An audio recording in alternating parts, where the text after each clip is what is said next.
রাসূল সাল্লাল্লাহু আলাইহি ওয়াসাল্লাম বলছেন, কোরআনকে আঁকড়ে ধরো, তাহলে কখনো বিপদগামী হবে না। অত্যাচারী শাসকের সামনে সত্য কথা বলা সবচেয়ে বড় জিহাদ। রাসূল সাল্লাল্লাহু আলাইহি ওয়াসাল্লাম বলেন, ঈমান না এনে তোমরা জান্নাতে প্রবেশ করতে পারবে না। রাসূল সাল্লাল্লাহু আলাইহি ওয়াসাল্লাম বললেন, বলো আমি আল্লাহর প্রতি ঈমান এনেছি, অতঃপর এই কথার উপর অটল থাকো।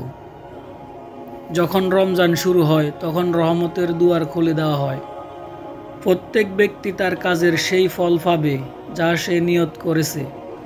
আল্লাহ তোমাদের চেহারা, সুরত ও সম্পদ দেখবেন না, তিনি দেখবেন তোমাদের অন্তর ও কাজ। তোমাদের মধ্যে সবচেয়ে ভালো মানুষ তারা যাদের আচার ব্যবহার সবচেয়ে ভালো। আল্লাহকে ভয় করো, তাতেই সবচেয়ে বড় ইবাদতকারী হতে পারবে। যে অঙ্গীকার রক্ষা করে না তার ধর্ম নেই। দুনিয়াতে এমনভাবে জীবনযাপন করো যেন তুমি একজন গরিব কিংবা ফকির। নিজের জন্য যা পছন্দ করো অন্যদের জন্যও তাই পছন্দ করবে, তবেই হতে পারবে মুমিন। যে ভালো কাজের আদেশ করে না এবং মন্দ কাজে নিষেধ করে না সে আমার লোক নয়। যে তোমার সাথে বিশ্বাস ভঙ্গ করেছে তুমি তার সাথে বিশ্বাস ভঙ্গ করো না। যে মানুষের কৃতজ্ঞতা প্রকাশ করে না সে আল্লাহর কৃতজ্ঞ হয় না। সত্য দেয় মনের শান্তি আর মিথ্যা দেয় সংশয়। প্রতিটি ভালো কাজই একটি দান।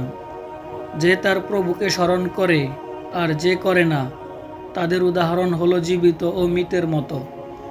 কিয়ামতের দিন পহেলা হিসাব নেওয়া হবে সালাতের, নামাজের। 7 বছর বয়স হলেই তোমাদের সন্তানদের সালাত আদায় করতে আদেশ করো। তুমি মুমিন হবে তখন যখন তোমার ভালো কাজ তোমাকে আনন্দ দেবে আর মন্দ কাজ দেবে মনোকষ্ট। আল্লাহর পথে একটি সকাল কিংবা সন্ধ্যা ব্যয় করা গোটা পৃথিবী এবং পৃথিবীর সমস্ত সম্পদের চেয়ে উত্তম।